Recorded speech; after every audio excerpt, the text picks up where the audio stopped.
Weekend sports. Go ahead. Y'all, what up, everybody? Y'all know what it is. The weekend sports recap featuring myself, Jay Jones, and the homie Wild Card Mar. Y'all know what it is. Got a great show. Let's go.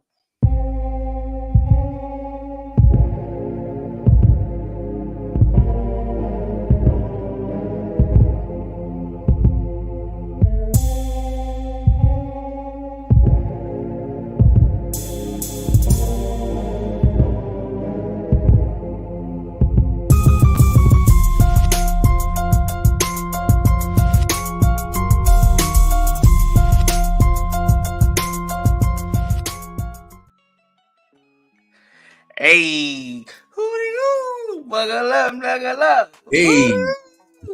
Hey, man, what it is? Y'all know what it is. It's another episode of the Weekend Sports Recap featuring myself, Jay Jones, and the homie Wild Card Mar. What's happening with your homie? Man, you know what it is. Can't complain. Feeling good. Feeling great. Feeling good, man.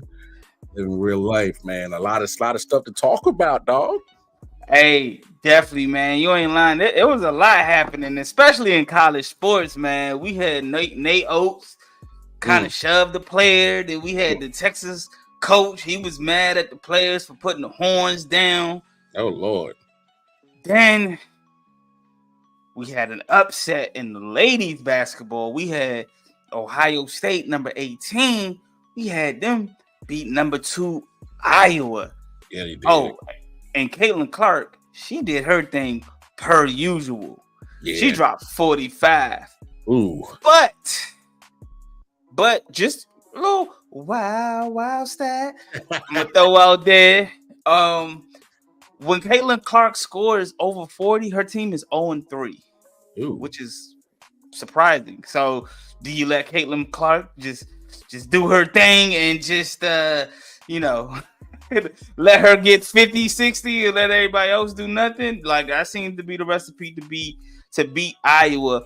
But the storyline here, as great of a storyline as the Ohio State upset over Iowa was, the big storyline was Caitlin Clark, as the team was running off the court, she collided with a fan. Yeah, that's wild. And I just want to get your thoughts on it. She collided with a fan. She went down for a minute, and she was able to finally get up and head back to the locker room. Man, I just want to get your thoughts on this situation. Yeah, it's wild, and we was even able to get some footage on it because man, this is what happened, man. I mean, it's wild. You see, she trying to get off the court and just boom. Like, shorty just kind of like, I guess the hit fan, sticker. Yeah, like hit stick, like bam, like damn, is this Madden? Like damn, like they had to carry shorty. She looking a little limp. I mean, it was as they got the slow mo. Shorty ain't paying attention. It's too late, and then wow. It's like this is the part you need John Madden. See, part you gotta get the circle and boom. It's so he's like one of them moments. That dog.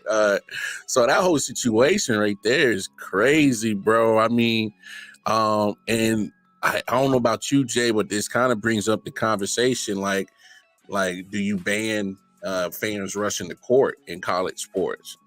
So that was my next question I was going to ask. Does college take a look at this and say, do they take a look at this and be like, yo, we got to slow this down. We might have to do something different.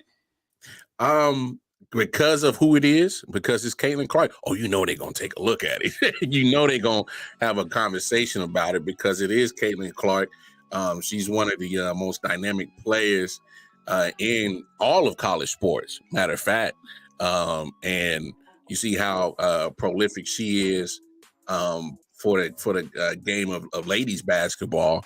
They definitely gonna have a conversation, and I won't be surprised if they ban it just because of the high profile that Caitlin Clark is because we don't know the extent of the injuries. What if she's like severely hurt? What if she cracked a rib and can't play for a couple of weeks, or a punctured lung from that rib? I mean, that was a a very, that was a tough collision Shorty had with her.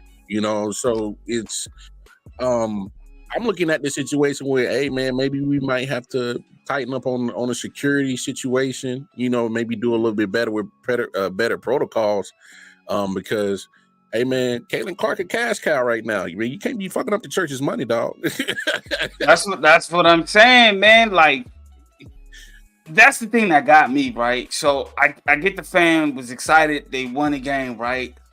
But they collided.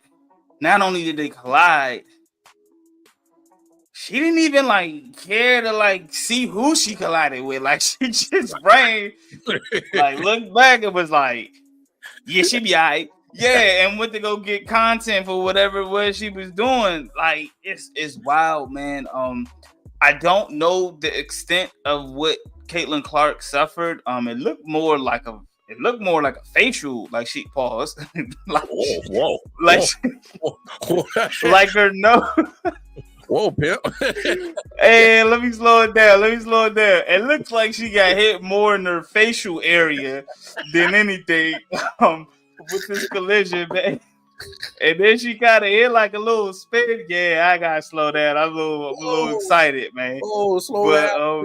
It looked like she took a mean, like, like a shoulder to the face. Yeah. You know what I'm saying? What could possibly, impact her jawbone or nose, or even like a finger in the eye or something like that. Anything, like you said, you don't never know the extent of the injury. You just hope Caitlin Clark is good. And like you said, like this, she's the most dynamic player in college basketball right now. Mm-hmm. Like, you didn't just hit anybody. You didn't just collide with anybody. You collided with the number one. We're going to just say the number one pick in the WNBA draft. I ain't going to say possible. Come on, man. We know that. You know what I'm saying? Like, hey, but Jay, look at it this way. Guess what happened when injuries happen to Tom Brady? Rules get made. Yeah. If something happens in the NBA to LeBron James, I'm betting you things get changed, things get made. Hey, Caitlin Clark she's, I'm not saying she's on that level of stardom like those fellas, but what I'm comparing is to her sport of women's college basketball. She is of that stature. She's her. Yeah, she hurt. So like you got to make sure that people like her is taken care of. They safe. They ain't getting hurt. And look, I'm all about including the fans and having fun and celebrating a good victory, an upset. But it has to be a certain point of safety for the players. And you can't. Telling you, NCAA, they gonna look at it. Hey man, we can't. Yeah, Caitlin hurt. We can't do that. Hey, I'm surprised this hasn't happened more. You know what I'm saying? Like, I definitely feel like something is going to happen. You know what I'm saying? Some type of rules or something is going to be implemented because, like you said, of who she is and what she represents to college basketball, man. Like, I hate to see it. You know what I'm saying? But I definitely feel like something is going to change. Is going to come. Change is coming. I'm trying to tell you, man. So we hope. I mean, Mar, let's be 100, right? Yeah. Ain't nobody watching Iowa unless Caitlin Clark playing, bro. Ain't nobody watching Caitlin Clark, bro. Hey, I just told you she had 45 points. Hey, you get no disagreement from me on that one. So, I mean, I don't mean no disrespect or anything, but at the same time, like, Caitlin Clark is the reason why they are able to pack a football stadium with 55,000 fans in the stadium. Like, Caitlin Clark and they know it. You know what I'm saying? Right. So you definitely have to protect Caitlin Clark and any other high value athlete, any athlete to be, you know what I'm saying, to be for real about it. But especially these superstars, athletes, you got to protect them, man. So we going to see, and we hope that everything is well with Caitlin Clark. And we're gonna keep our eye and see what happens with that situation. Now, what I was supposed to start the show off with. It's all good, dog. We had a milestone that took place. For sure. We had Tara Van Wait, hold on. Let me make sure I say it right. Tara Vanderveer, the Yeah. women's coach from Stanford, won her 1,203rd college game, which is the most college wins for any college coach. Yeah, she liked that, dog. They beat who did they beat? I think they beat Oregon State. They beat Oregon State to get her this milestone, man. I just want to get your thoughts on this milestone, bro. Like what's your thoughts on this, man? It's huge. I mean, we talking about a coach that got more wins than Coach K. That's what we talking about. That's whose record she broke. I mean, we talking about, you know, I think you know, wow, stats. You know, I think she's been coaching for like 45 years or something like that. Like, so she's been coaching around. Yeah, she's been around the game for a long time. You know, she got 3 national championships. So, you know, it's huge, man. And just when you thought like, oh, no, there's no way, you know, I'm talking about she got more wins than Gina Oriema. She got more wins than Pat Summitt, more wins than Coach K. We talking about Jim Boeheim. We talking about legendary coaches. She got more wins than them. And I'm not trying to hear that, oh, well, she coaches a women's basketball team and they coach him. I ain't trying to hear none of that, bro. Fact of the matter is, it's an achievement of its own that she got the most wins of any coach in all of NCAA history. Shouts out to Tara Vanderveer. Hey, she earns the recognition. So all y'all misogynist dudes out there, quit the bullshit, quit the hating. It is what it is. Stop hating. All right. Look, if y'all don't support women's basketball, then that's on you. Y'all missing out. That's y'all fault. That's true. That fact of the matter is, you can't take away from the accomplishment because I don't think you can do it. Hey, let 1,000 wins, let alone get 20, let alone get 10 at a high competitive sport. For real, y'all might get 5 before you even get to 20s. Exactly. I mean, to the consistency, the longevity, and I mean, let's not front. Like, it ain't like Stanford is a bad team neither. Like, they ranked number 8. Like, they legit. They ain't just like, you know, just one of them teams that you just like, oh yeah, she got to win. Nah, they legit, man, and you definitely got to put some respect on her name, man. So shout out to Tara Vanderveer, man. Congratulations. Do you think anybody is gonna break this record anytime? I mean, we obviously don't know anytime soon. I mean, and she's still coaching, so that's the thing, Jay. She's not. I think she's 70, so she's not showing. You know, until she says otherwise, I don't think she's showing any signs that she wants to retire anytime soon or slow down. So, to be honest, the only answer to that question is we got to see where she stops at, and then we got to see a coach that can match the output that she does. As in, a coach has to be matching her output in recruiting. Got to make sure they get the recruits to do that. And unfortunately, in this new age of NIL and transfer portal and all that, I don't think it'll be broken no time soon. If it does, we won't be here to see it. That's for sure. Yeah, I was trying to think who. I was trying to think of who could possibly break it, because all the legendary coaches are now gone. You know what I'm saying? I got a name for you. Okay. If Dawn Staley is able to continue the way that she's been recruiting and keep her teams together for a long time, she could possibly do it, because she's been building a juggernaut down there, dog. Yeah. Hey, and since you speaking of them, they got a hell of a game coming up Thursday night. They got the Barbie Bayou, them LSU Tigers. Hey man, I'm in the town.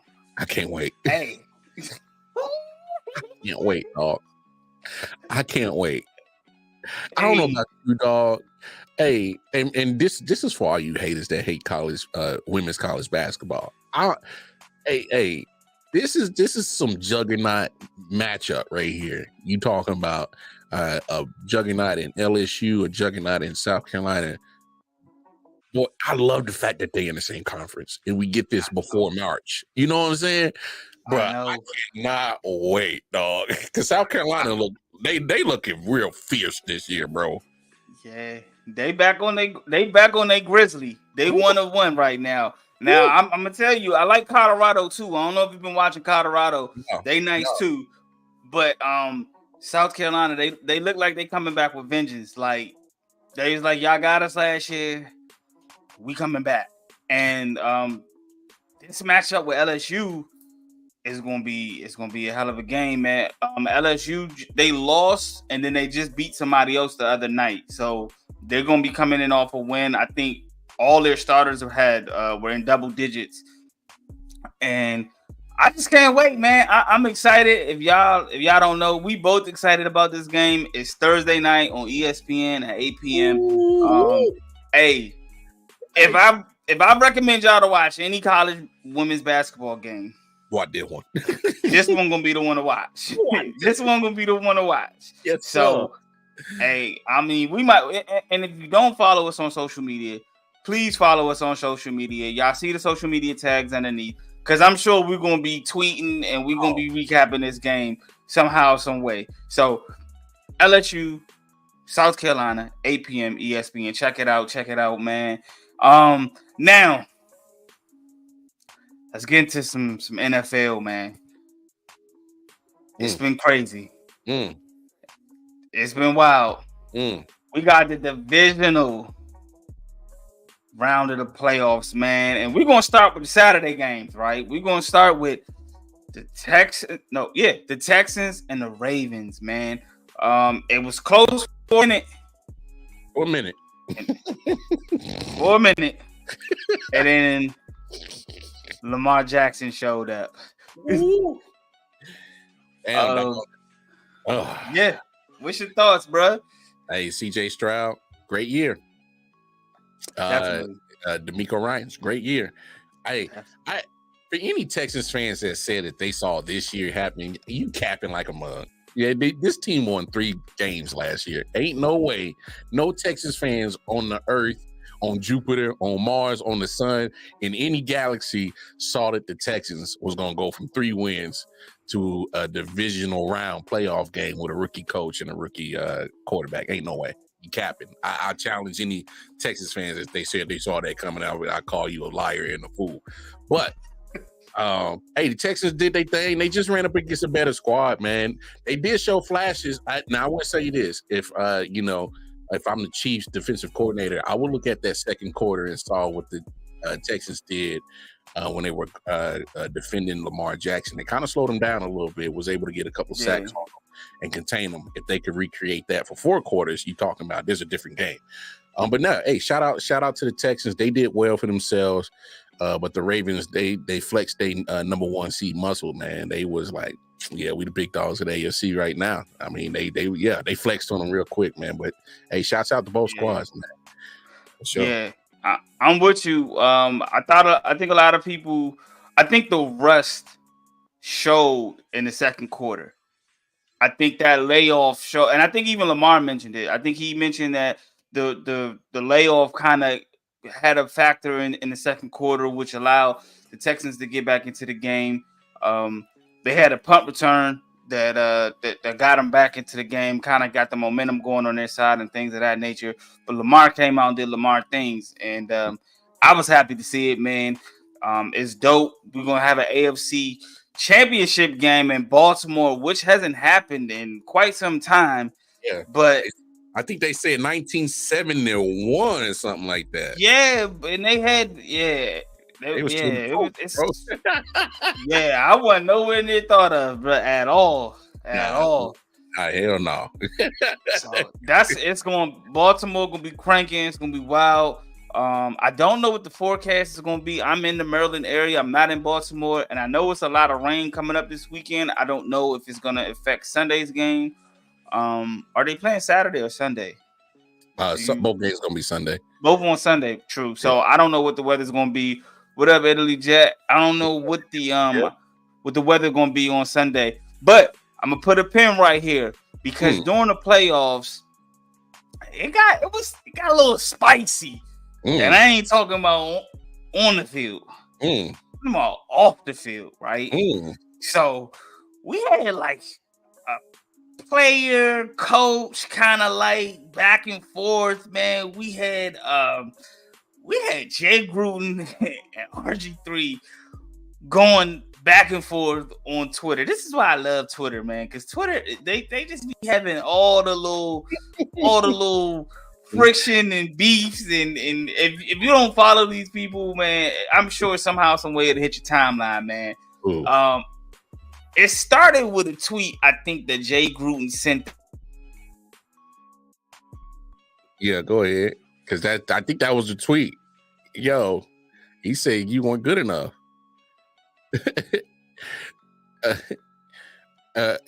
My fault, Jay. Unmute. Unmute your mic. Hey, bro. But in response to RG3, the floor is yours. Yes, I remember that whole year. That year was a tough year on everybody. We weren't playing very good, and I don't remember that press conference. I don't remember telling Robert to go there and challenge his teammates, so that's on me, I guess. I've actually regretted that press conference for many times. That's not the way you should handle your team in front of the media. That was my first year as a coach, and I, handled it poorly, in my opinion, and a lot of other people's opinion. It's something you learn from as a young head coach, and a lot of these young head coaches that are getting jobs, they'll learn that as well when they get them. But obviously my job as a coach to get the best out of my players, and obviously that didn't work out with Robert, and he feels like I let him down, and for that, that's on me. So moving forward, I'm sure Robert has more important things to talk about, and as do I, and just going to let it go from there. But, at the end of the day, I tried my best to make RG3 a good player and help him out, but it didn't work out, and it's time to move on. Hey, Jay Gruden, you shiesty, dog. You trying to backtrack now, dog? Cause you hey, bruh. Hey, yeah, bruh. First, hey, yeah. If y'all haven't seen Robert, it's a clip on social media. Robert Griffin,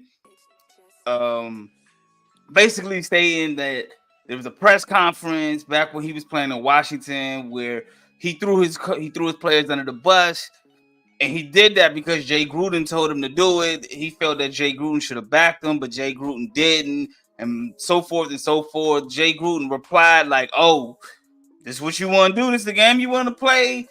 And that was Jay's response. And then there was a tweet that was supposedly deleted. Yeah. Oh, yeah. The first one, he said Kirk Cousins was better than you.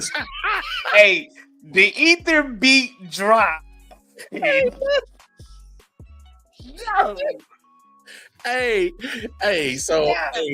I can't even lie, Jay. When I first saw it, I was like, oh, Jay Gruden trying to start something. It must be starting something. Got to be starting something. Yeah. and then RG3 came back with the ether beat. He was like, oh, this is what you want to do? And he was like, oh, you talking to me? Boom, boom. I know that ain't you talking about me. Oh, Jay, I got something for you. And then it just kept going back and forth. And I'm like, wow. But that last clip, I'm like, Jay, man, don't try to. He's like, oh, I'm pretty sure Robert got better stuff to talk about than I do. Like, come on, man, don't backtrack now, because now he feeling the heat. That's what that was. He's like, yo, I don't know if I want this smoke.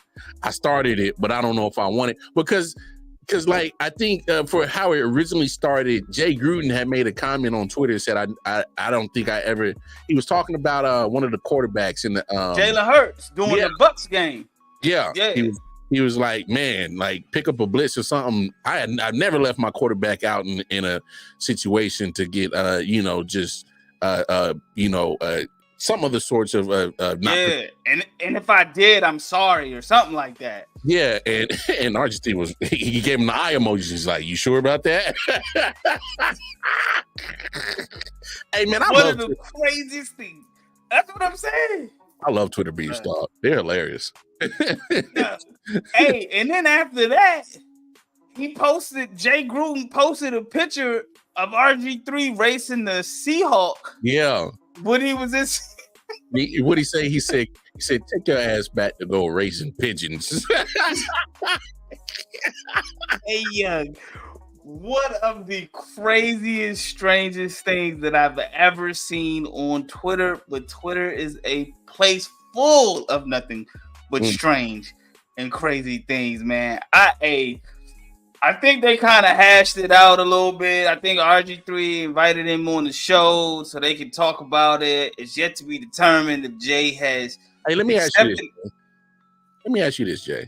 You think he's gonna show up? Because RG3 put the invite. You think Jay gonna show up? I think he is, but I think it ain't gonna be right this second. I think it's gonna be like later. You know what I'm saying? When we kind of like forgot about it, man. Like, and let it die down. I don't think it's gonna be. Yeah, it might be after the Super Bowl. Like when hey, 2024 has been off to the races, right? Well, everybody since Cat Williams aired out, everybody, bruh. We just been on the 1,000 with it, but I feel like he will. I think he should go on there, man. Hey, yes, you should, man. Hey, man, I think he should squash it. You know what I'm saying? Because obviously there's some friction there, and there's a problem there, and it needs to be. It seems like it's holding very close to RG3 and him wanting to get this resolved. So it seems like he wants to get this aired out. So. Like I said, I think it'll happen. It'll probably be later, probably after the Super Bowl. But man, hey, we know them Grudens, boy. We know they ain't. Hey, they good for hiding stuff. They really get exposed. Hey, I ain't gonna lie to you. When I seen that, when Jay put that tweet out that Kirk Cousins was better than you was never good, stop blaming me. I said Jay Gruden must not be coaching no more and have no plans to coach no more on any level. He must be good with living off John Gruden's $100 million that he getting from the Raiders, because ain't no way he getting the job after this one. Hey, bro, borrow some money, dog. I ain't never coaching again. I hit send. On any level. I hit send. I ain't coaching no more. Hey, you know, there's zero fucks given once he hit that button on that one. He had to be lit on. Bro, he was on that yak. He was on something. He had that. He had that cup, bro. But it's my cup. Whatever was in his cup, I don't want it. None of it. None at all. I don't want none of it because he got 2024, man. He ain't. Oh man, he has no plan. It's coaching.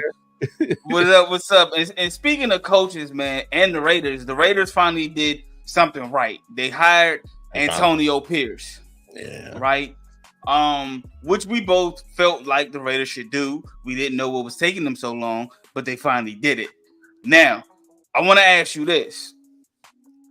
Should coaches be able to interview while their team is still in the playoffs? Do you feel like it's a distraction?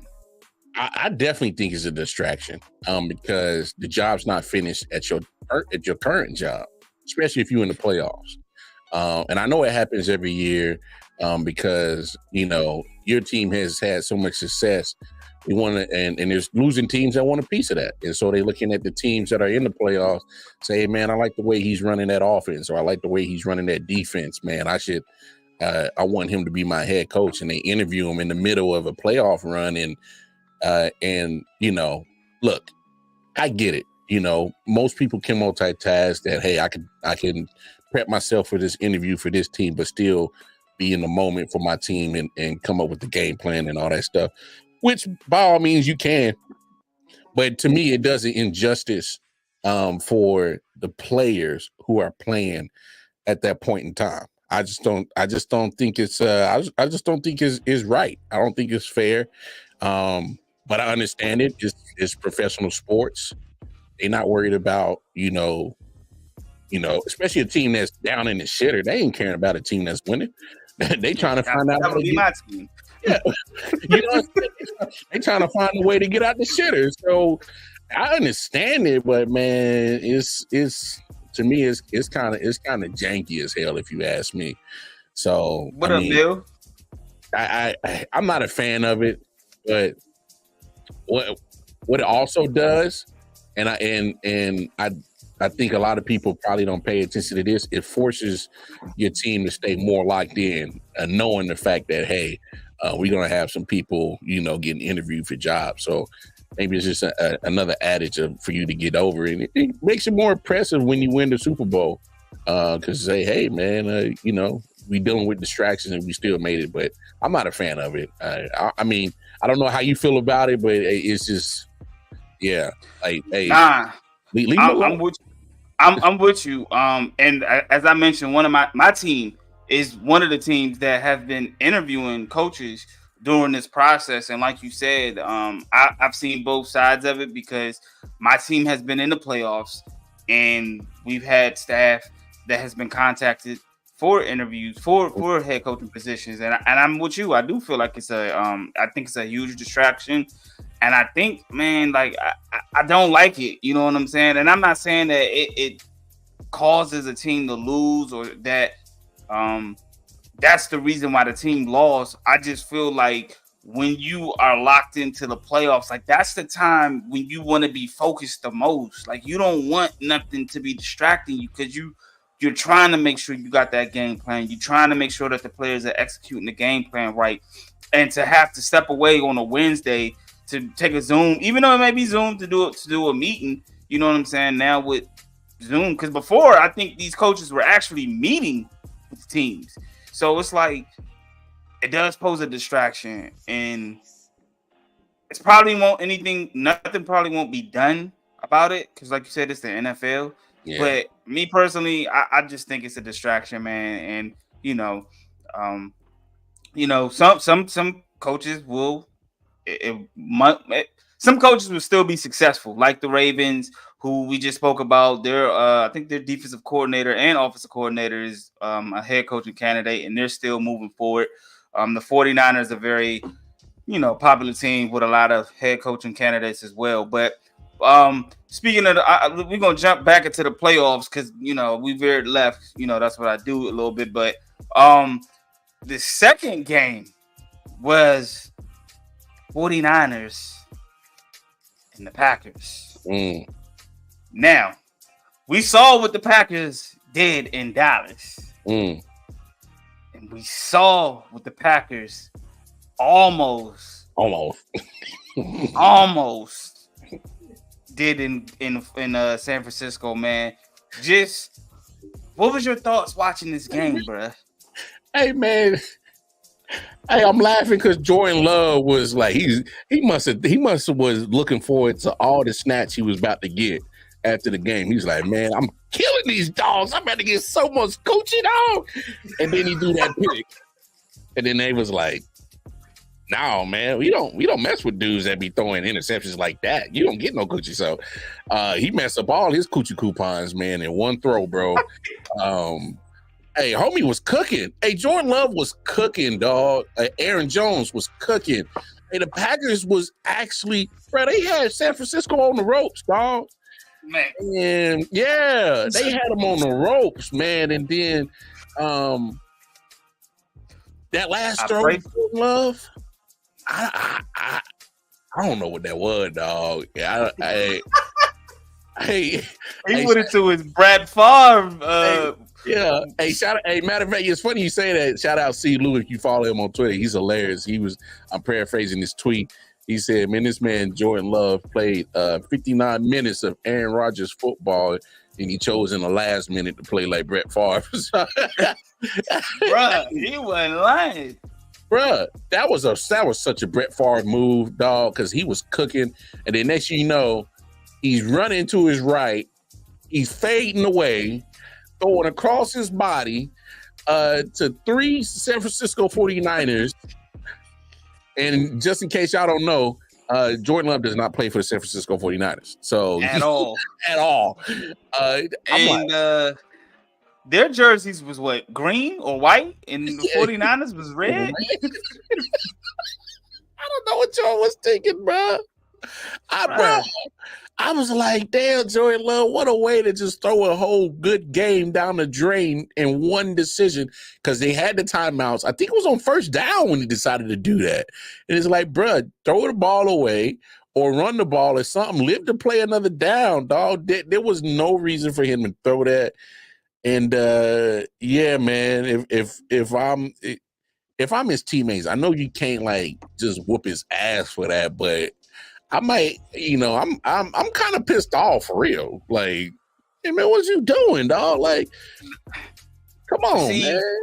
I get the frustration with Jordan Love, but I'm not really. I'm disappointed in him with that throw, but I'm moving that a little bit further back because the field goal kicker, he missed a 43-yard field goal. Okay, you're right on that one, and that could have made a difference. Here's another part of that game that I think early in the second quarter, instead of LaFleur going for the field goal, he goes for it on fourth down, and he's in field goal range. And I looked at Wifey, I was like, yo, he should take the field goal, take the points, and because it was still like 3-3. And like get early in the second quarter. And I'm like, why are you going for the fourth down? This is way too early in the game to go for it. Like take the field goal, take the points. So I think there's at least 6 points right there off the board for a missed field goal and an opportunity to kick the field goal. So you're not wrong on that, but it's just because that was the last play. Jordan Love, you kind of left on the hook for that, dog. Yeah, don't get me wrong. I'm not excusing the throw by any means. Yeah. Because the throw was, he looked like a first year. Like, I know this is not his first year, but he looked like he was, he just looked like he had never, like this was his first time playing on that last throw. And I was surprised that Green Bay was able to run up and down the field on San Francisco. A lot of people thought that Baltimore was going to come out sluggish. The 49ers, I said, who is this? Y'all look a little unfamiliar. Looking real unfamiliar. I mean, I get it. What up, Rod? I get it. Yeah. Deebo Samuel goes out. Brock Purdy starts proving Cam Newton right.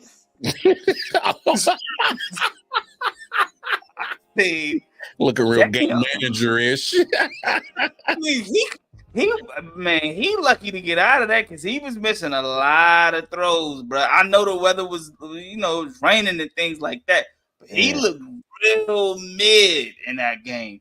And it's wild to me that they say that I get it, Deebo is a huge part of their offense, but you can't tell me because one player goes down that offense is just completely at a halt. Like that just doesn't, and that's what the announcers were trying to say throughout the game. Oh man, Deebo Samuel is out. This like that offense looked completely different.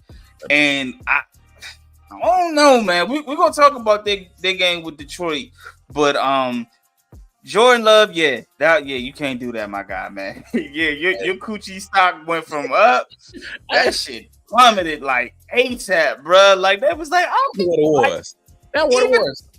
Hey, I think we all been there as guys where we've been feeling real good, and you thinking like, boy, I'm about to get so much snatched thrown at me because I've been balling, and then next thing you know, your stock go down because you do something stupid. Man, like, damn. Jeez. Hey, bro. He might have had somebody at the game. We just don't know. It had to be somebody at the game. I don't know. I ain't gonna switch the subject, but you seen Jalen Brunson when Cole Leroy was at the game? Hey, Jalen Brunson. Hey, bro.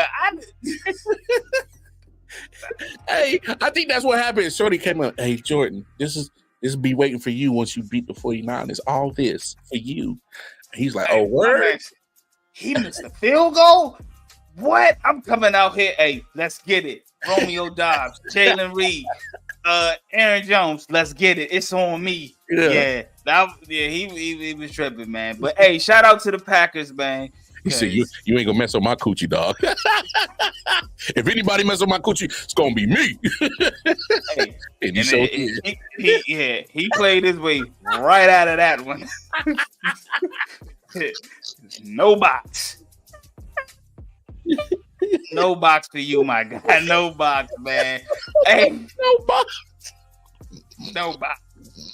It's none. You ain't getting nada. It's done deal, man. Hey, but shout out to the Green Bay Packers because they played a phenomenal game.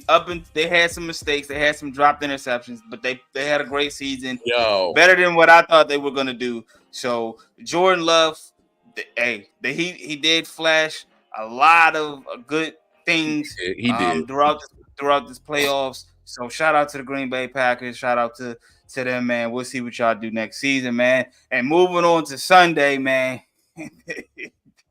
Hey, it was spicy off the field with this one too, man. Because Baker Mayfield and CJ Gardner-Johnson was talking back and forth again on Twitter, shading shots. And I almost called this game. Dog. I almost called the score 31-17. And it was 31-17 for like a minute. And then the Buccaneers came back and scored, man. But what was your thoughts on this game, man? There's one thing I want to talk about in this game. And I give props to the Lions. They handle their business. I'm talking about you, Todd Bowles. Because your team fought. And the Lions gave you an opportunity to still fight in this game. So they kneeled the ball on third down and left like 37 or 36 seconds left on the clock, and you had a timeout. And you didn't take the timeout. And your explanation was, well, they're already in field goal range. They was going to make it, and then you're going to win anyway. But have you not seen bro, thank you. Oh, my God. Yo, you can't. How you gonna concede and just automatically think that they was gonna make that field goal, bro? Like, for me as a player, if I'm on that team, I'm pulling the Jameis Winston, boy. We about to make our own rules. Hey, time it out. For real, I'm being dead ass serious. I would have ran out on the field and screamed, holler, time out. Because if they take a kneel and that was 4th and 12 and it's 35. 36, 37 seconds left. We got a timeout. Stop the clock. It's not. Do we not know? From the game that ended the weekend, did we not know that anything can happen on field goals? A bot snapped. He just shanks it. They don't get the snap off right. Something. Anything. A lot of things could go wrong on field goal attempts, man.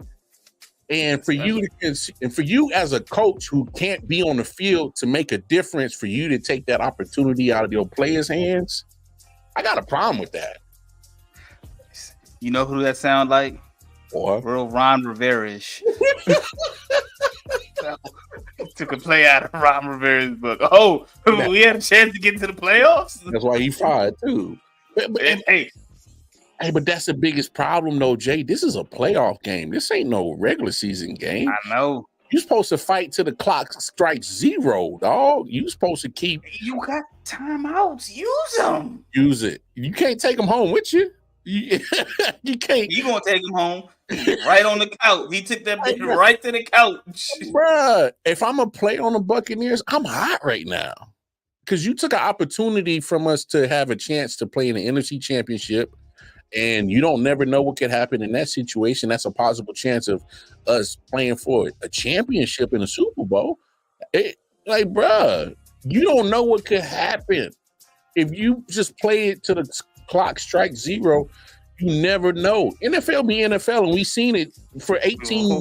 We didn't seen it for many weeks this year. We didn't seen it recently. Yeah. And you took that away from us, bruh? Bad. I don't know about y'all. I'm fighting. I would fight Todd Bowles for that, dog. No, for real. Yeah. Man, me and you got to talk. And if it get bad and ugly, then hell, if I got to take it there, I got to take it there. Nah, you right, man. Hey, you ain't gonna get no argument from me on that, man.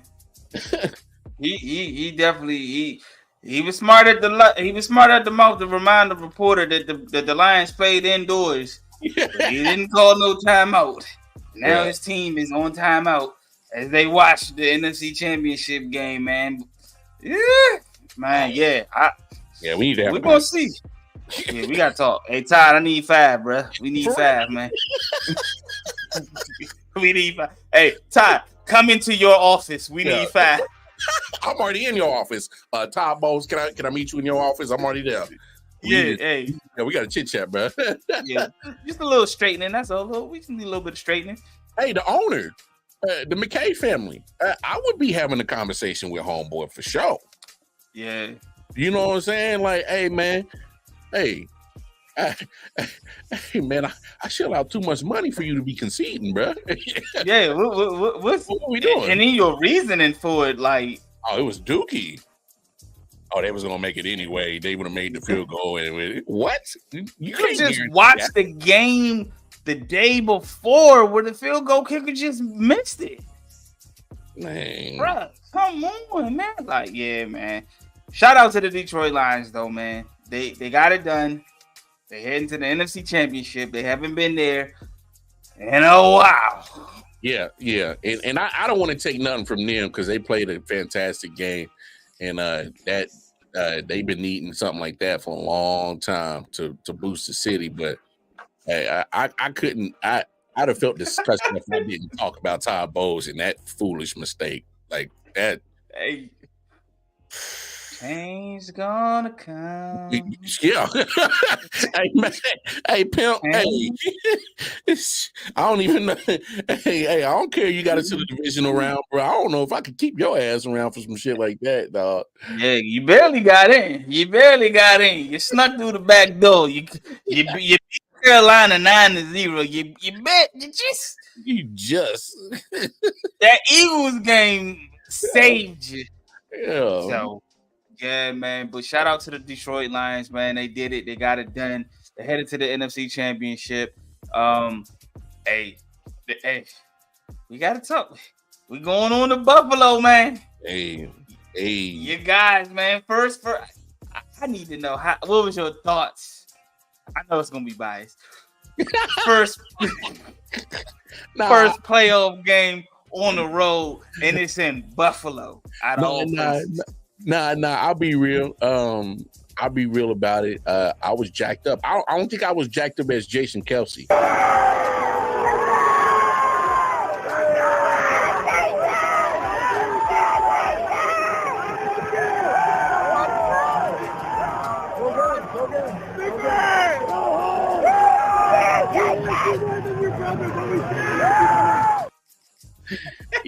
Yeah, I wasn't that jacked up. Now I will say this: I'll go to a ball game and have me some brewskis, but I ain't taking the shirt off in no cold weather like that. Jason can have that. I ain't with that. But what I will say this: I thought Patrick Mahomes played some good football. He didn't have to play phenomenal. The running game was going. Thank you, Andy Reid, for being balanced on the offense. You know, he wasn't pass heavy. I think Patrick only dropped back like 26 or 27 times, and which I like to see because I don't like you trying to put all the weight and on Patrick to be the one to win it all. So I was glad to see that Patrick didn't have all the pressure on himself. It was good to see Travis look like Travis. You know why Travis looked like Travis? We just spoke about it with Jordan Love. Yeah. He had somebody. He actually, we already know, had somebody in the stands, and he played like he got his girl in the stands. Yeah, he did. He do a lot of not just this game. Yeah. But every game, he do a lot of unnecessary, like when you at the court or on the field and your girl come, you just be doing like unnecessary dumb shit sometimes. Yeah. Travis be lowering his shoulder when they going out of bounds and shit. Like just doing like extra like goofy shit. Like you really like, bro. Like we going out of bounds, dog. Like why are you doing that? Why you gotta go with all that, man? But man, he had his little 2x4 in the stands, man. Then he threw up the heart and everything. Shit. Yeah, he had his little plywood in the stands rooting for him. So he had to show up. Yeah, but he did. He ain't had no drops. None that I saw. Yeah. That was good. He had two tutties, and he was doing his thing, man. Now I gotta ask you this because I know how I felt. I'm pretty sure I know how you felt because you're a Kansas City fan. What's his name? Not McKinnon. McCole Hardman. Oh.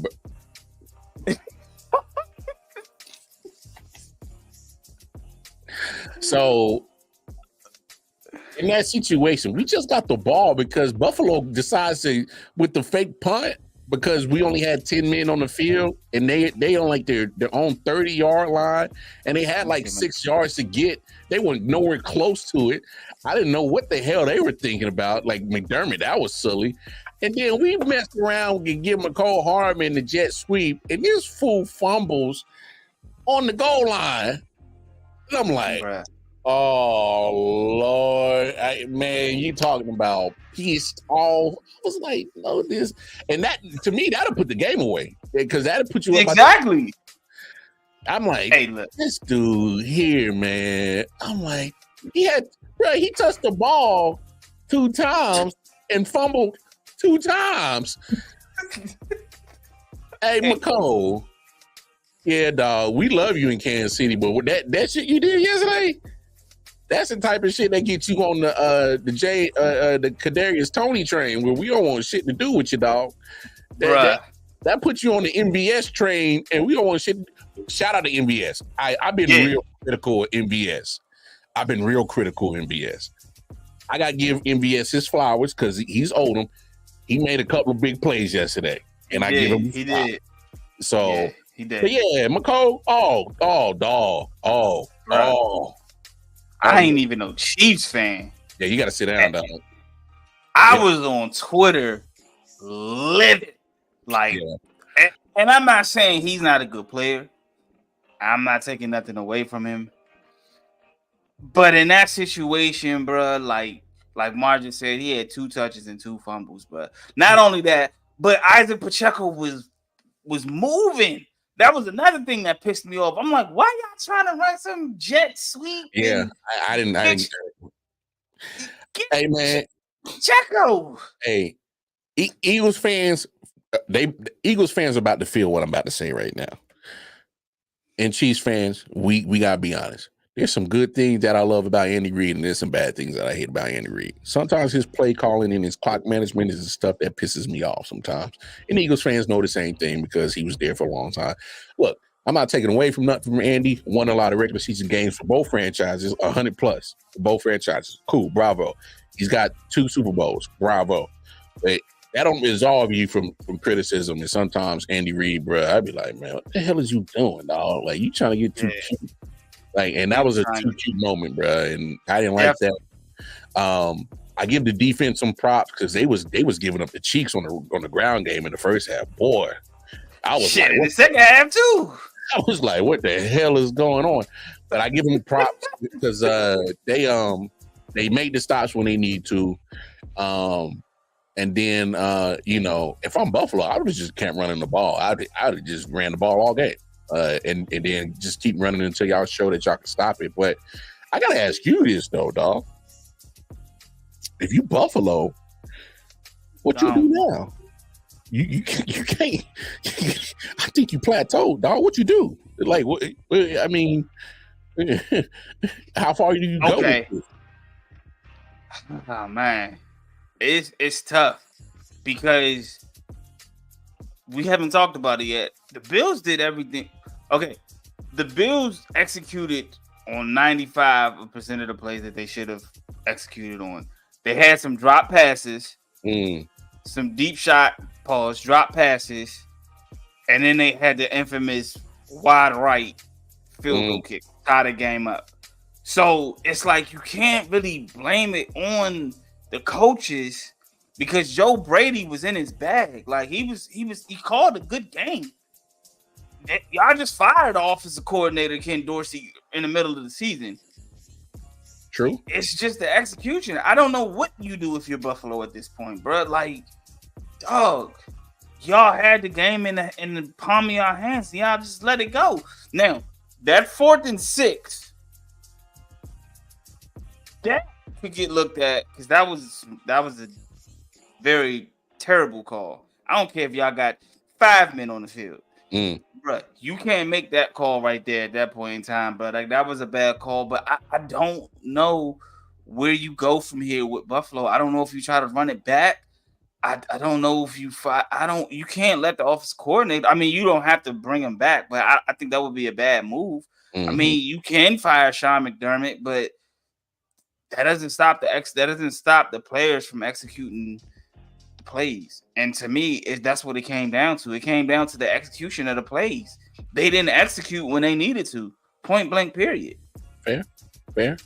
So, yeah. I mean, you can try to run it back, but and that's why I was surprised with y'all because y'all defense was giving up so much on the ground, and even before the field goal kick, but Josh Allen played a really good game. Josh Allen balled out. He played a really good game. He didn't have no turnover. He had a turnover. Now something else that pissed me off because y'all tried to pick and scoop the ball, but he had the fumble. But outside of that, he recovered it. But they didn't throw no crazy pick. Now it was the 2nd and 9 that a lot of people on social media going back and forth about. He had Diggs on the underneath route. I don't know if you've seen it. Yeah. He had Diggs underneath, but he threw it to Shakir, and Shakir, I think he dropped the ball. Well, no, he had Chris Jones had pushed Deion Dawkins into Josh Allen. He got bumped, and it came up short. It came up like almost like 10 yards short. And he wasn't picked. Let's be honest. So, now it's the execution. That's what I'm saying. Like if Josh goes to Stephon Diggs, then maybe you get a closer field goal kick.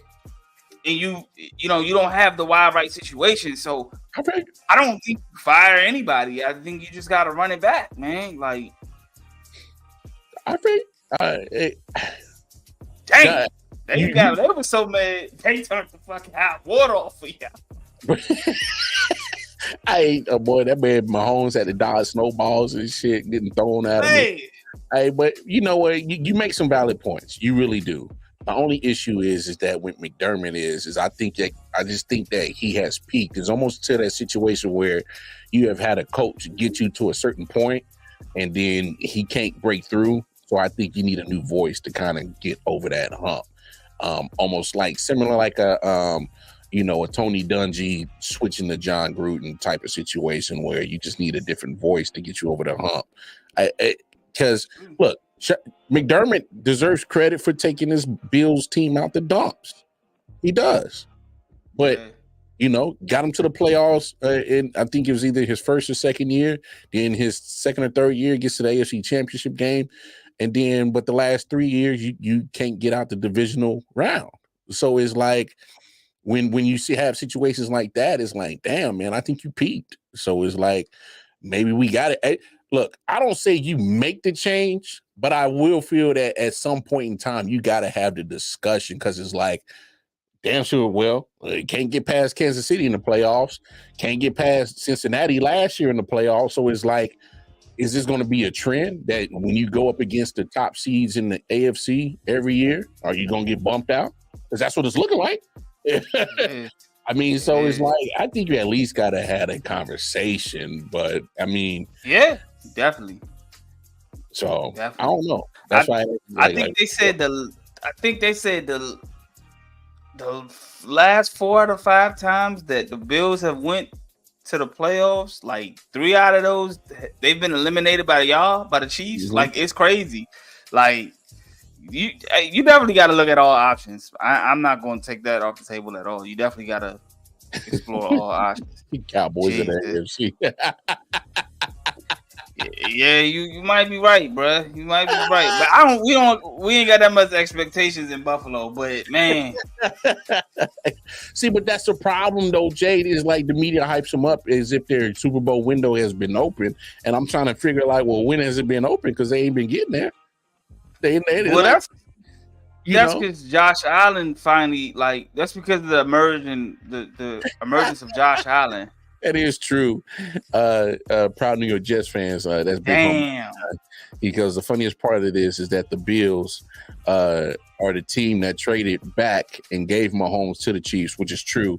So for those who don't remember, the Chiefs were picked in 27, and the Bills were at 10, and they made that trade. And so the Chiefs moved up from 27 to 10 and drafted Mahomes at pick 10. And it was right before the Saints at pick 11. So a lot of people don't know this. Sean Payton was going to draft Patrick Mahomes at 11. And John Dorsey at the time, the GM for the Chiefs, went down there and went ahead and got him. So, yeah. So it sucks that the team you traded for to get the quarterback keeps killing you in the playoffs. So irony of that shit. So crazy, bro. Crazy, man. All right, well, we got the divisional out the round, man. What now? Let's look championship games, man, and we'll keep it with your Chiefs. Yes, coming to be more, dog. Hey, it won't be easy for the Chiefs. I honestly think this is a coin flip game where I can see both teams winning this game. Matter of fact, I say the whole weekend is a coin flip game because with Chiefs and the Ravens, if the Ravens can get the running game going, and that includes Lamar Jackson in that, and you saw how the Chiefs had a problem defending it, and that could spell trouble for the Chiefs. Because let's be honest, I don't think the passing game of the Ravens don't scare a lot of people. I love Zay Jones. Zay Flowers. I love Zay Flowers. Yeah. Absolutely love Zay Flowers. But I love my corners in the Chiefs. McDuffie and Snead been balling. So I'm confident that they can handle the task of Zay Flowers and Odell Beckham.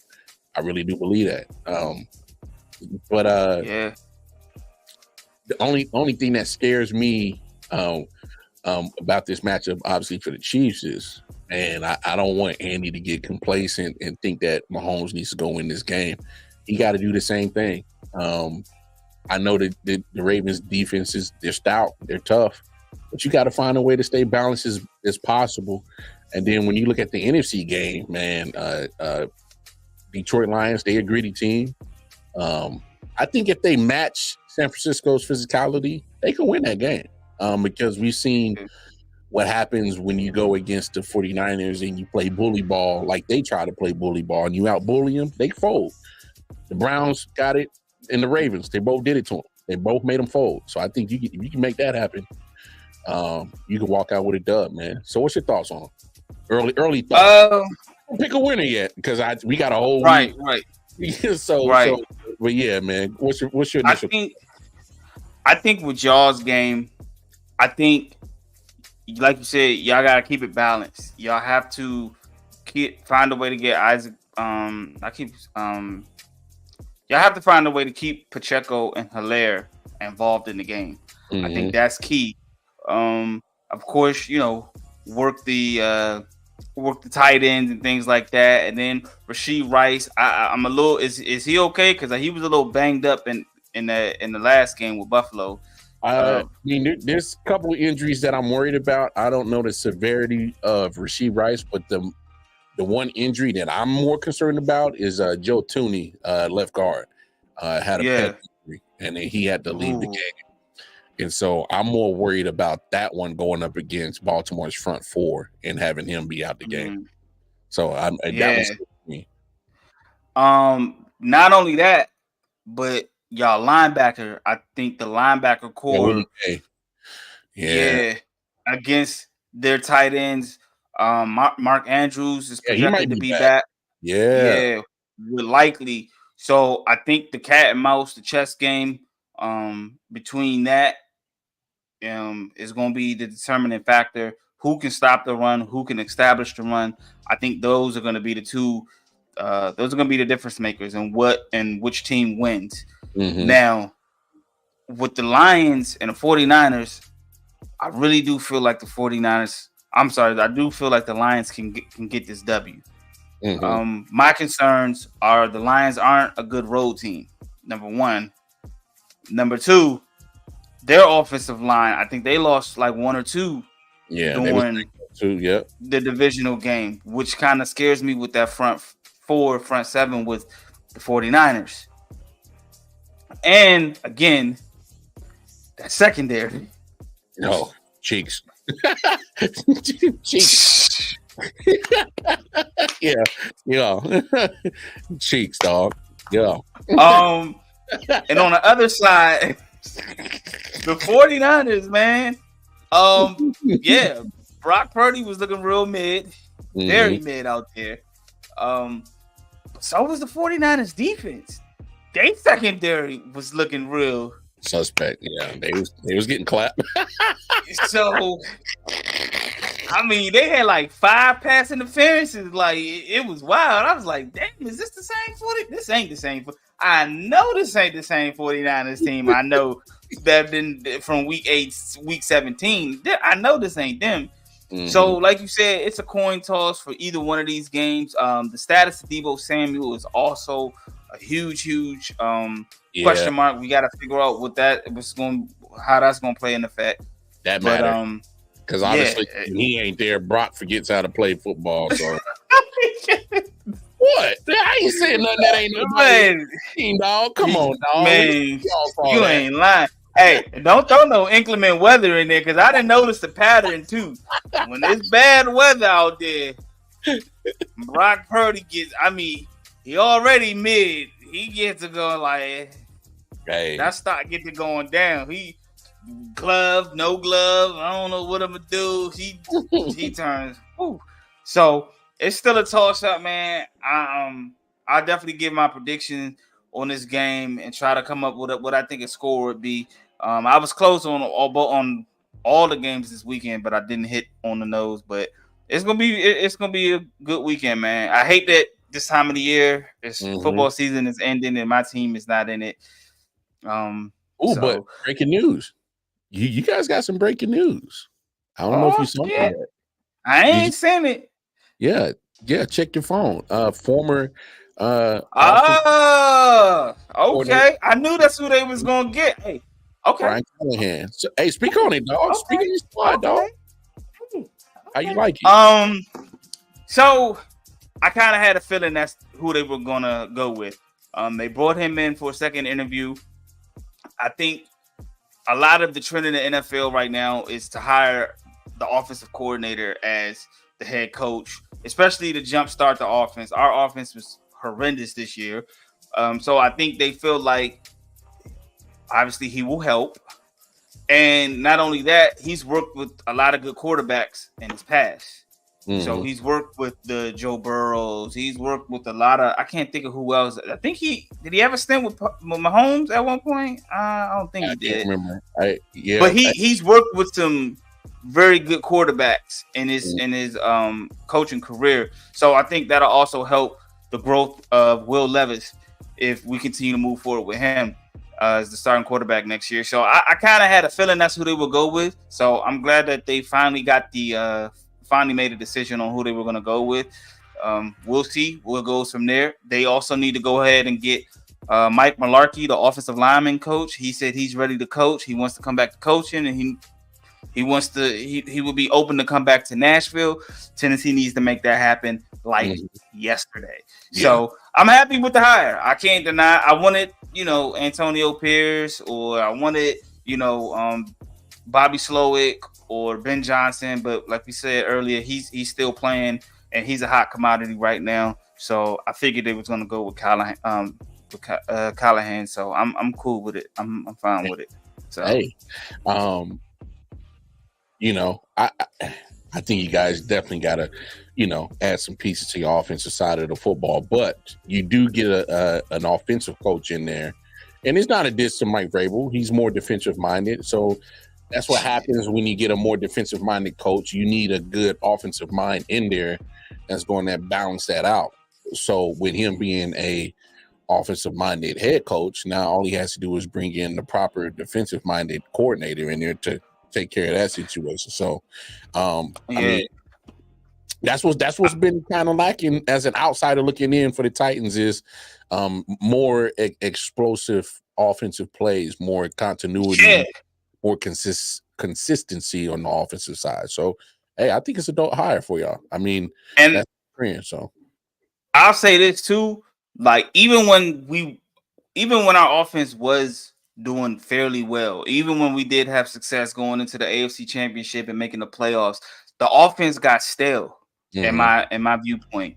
Like obviously we know the trade of AJ Brown didn't help, but it was like even before AJ Brown got traded, the offense was stale. It was like you knew what they were doing. When you go back to that Bengals game where Ryan Tannehill threw 3 picks, the guy I forgot what his name was, the safety, he plays in Atlanta now. Jesse Bates, yeah. He said it. He was like, I knew what he was doing. I knew where he was going with the ball. I knew the play that they were going to. So it's like the offense was real predictable. It was run, play action, and go from there. So the offense been needed this. So now that they got an offensive mind, we'll see how that goes. And I'm not saying he's the answer that's going to solve everything, but it's a start. So we're going to see, man. We'll see, man. I'm glad they finally made a decision because I kept seeing head coach candidate. Damn it, can you make it? Yeah, like, God damn. So with my emotions smoking. Yeah, man. Breaking news, another hire candidate. Like, I did like Aaron Glenn too, though. I liked Aaron Glenn as well. And I liked Bobby Slowick as well. So I would have taken any one of those guys. That's fair. That's fair. But I'm mad with you though. me and you, when I see you, it's on site. Damn, why you gotta be on site, dog? It's on site when I see you, bro. Cause on site, dog. Nah, man, it ain't on site between me and you, but it's on site between Paul Pierce and Udonis Haslem, apparently, bro. Cause Udonis Haslem. Hey, you got it. We gonna wrap this up real quick, man. Udonis Haslem had his jersey retired, and Paul Pierce felt some kind of way about it. He tweeted about it. He was just like, "Yeah, bro, they gave you that, bro. they gave you that one, man." Udonis Haslem, being the OG that he did, he responded, and he was like, "Man, that's wild." I would, he said, but I'm a Christian, and so I'm gonna value your opinions. I'm a Christian, so or I'm a man of religion. I don't know what his religion or what he believes in, but he said because I'm gonna let you slide with this, Paul. And I don't know if you've heard, but Udonis Haslem has voiced that he doesn't really care for Paul Pierce or KG. He actually said if they see each other in the grocery stores on site, man. Just what's your thoughts on this real quick, man? Hey, if Udonis said it, he meant it. Hey, Udonis is one of them old school NBA goons. You the one that, hey, I'll put it to you this way. Udonis Haslem never worried about getting tried by Draymond Green. Never worried about it getting tried by Draymond Green. Hey, for some reason, Paul Pierce got some extra grind with Miami Heat players for some reason. Like, what did they do to you? He be hating on Dwayne Wade for some reason. He think his career was so far better than his. I don't know. I don't know who gave that man that idea that it was. I don't know who gave him that idea. Like if we putting literally the tail of the tape side by side, I can't take Paul Pierce over Dwayne Wade any day. And any day that ends with a Y. No way. I can't. That's me personally. But I mean, look, I just hate when cats retire and all of a sudden they got all the shit to say. They got time. They got time apparently because he doing it on all these podcasts. But I get it. You want a platform to give an insight of how it was when you played. Cool, but you ain't got to keep throwing jabs at people. Udonis ain't never asked for this, and Udonis said, "I my initial thought was to choose violence," and Paul should be glad that he didn't. Because I'm glad he didn't. hey, because if they were still doing celebrity deathmatch, I don't think Paul Pierce is walking out. So at all, because when you got cats that look like a little gargoyle like Udonis does. ugly dudes know how to fight because they've been fighting all their life. All my life, I had to fight. So he used to fighting. So, yeah, they wouldn't have ended well for Paul Pierce. It's funny how Udonis said, but you know what? I know you ain't built like that. Oh, shit, he draws Paul talking trash, man. Hey, you know what I think it is? I think he a little jealous that Udonis hasn't got his jersey retired. Paul Pierce didn't. You know what I'm saying? Like how Draymond said, you just mad because ain't nobody give you no farewell tour. Hey, man. You know what I'm saying? Whatever the haters from, Paul got to stop sipping his haterade. He been doing a lot of hating since he retired, dog. Like, it's like, for real. When you get older in age, you just be like nagging and just disgruntled. Like, when you get, it don't normally happen until you get like your 70s and stuff like that. You just, this new era, I just hate it. These CDs, DVDs, and this streaming. That's Paul Pierce. He that old grumpy man, young. He just be get off my lawn. You Stanley. He be irritated for no reason.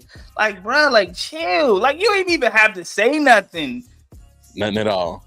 And he just entered the chat, man. So, hey, Udonis, I would just say this. He's one of them ones. He ain't one to try. You want some of this, Udonis? No. And to be honest with you, if you like going to Miami and visiting in Miami, better back up. You might want to chill. He is Mr. Miami. Like, you might want to chill. Might want to hold off, bro. Like, hey, Paul, go to Atlanta. Don't go to Miami. Yeah, like, don't go even in the summer. Matter of fact, just go to the VI. Just skip over Miami and just get a straight flight to the VI or somewhere. Go to Daytona. Don't go any more south. Don't go any more south. Because go to Jacksonville. Stay out of Miami, dog. Miami, Udonis, like that is one you just don't want to mess with at all, man. So, with that being said, man, it's been another weekend. It's been another crazy recap, man. It's been great. Y'all make sure to check out IOW Sports. This man, Wildcard Mar. Make sure y'all check him out. He's everywhere. I know he's probably got a show after our show. So check him out. He's everywhere, man. Make sure y'all check him out on IOW Sports. Man, he gonna keep you up to date on everything, man. Make sure y'all check out our brothers in the Four Corners of Wrestling. We got the Royal Rumble coming up this week, man. Check us out. We're gonna be in the Twitter spaces, man. We're gonna be watching the matches. Give us your predictions, give us your thoughts, your reactions, all that, man. Make sure y'all check that out. Make sure y'all check me and Wildcard Mar out on the Man Cave Sports Podcast. Drops Saturday. Latest episode is out right now. Y'all make sure y'all do that. Hey, for all my sports better, check out betalytics.com. Holla at them over there. Subscribe. Use the code promo Man Cave. Get 25% off. Holla at that for all your bets, man. Yes, sir. Set it up for y'all analytical wise, and they're gonna help y'all get that bag. Wildcard Mar, tell them where they can find you at. Hey, my man Double J said it all, man. Tap in with us every Monday here on a weekend sports recap. Every Saturday on 613 Fate Productions for the Man Cave Sports Podcast, IOW Sports Network, 613 Fate Production, the collaboration that y'all didn't even know you needed, but you need. That's just what it is. Appreciate y'all for tuning in. Go ahead, shut the door on them, Jay. Hey, man, you know what it is. Jay Jones on all 5 social media platforms. It's been a great weekend. We see y'all next week. Shut the door on y'all asses. But we out of here.